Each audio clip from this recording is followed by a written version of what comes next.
Asahan ang epekto ng pagsadsad ng halaga ng piso kontra dolyar sa presyo ng mga bilihin sa bansa. Ayon sa ekonomistang si Professor Emmanuel Leyco, marami kasi sa mga produkto'y inaangkat ng Pilipinas at binabayaran gamit ang dolyar. Matatandaang noong isang araw ay sumadsad sa 59 pesos and 13 centavos ang halaga ng piso kontra dolyar na siyang pinakamababang palitan sa kasaysayan.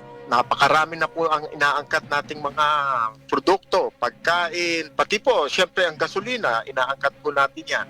Ang pambayad natin ay piso para bumili ng dolyar.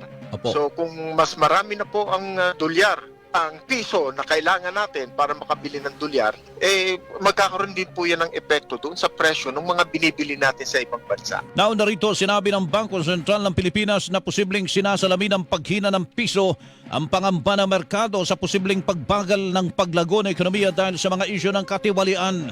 At dahil dito ay ginit ni Leyco na kailangang makakita ng resulta sa mga isinasagawang investigasyon sa isyu ng katiwalian, lalo't apektado ang kumpiyansa ng mga mamumuhunan. Mabagal na pigil ang pag-i-invest dito sa Pilipinas dahil naghihintay sila ano ba ang magiging resulta nito.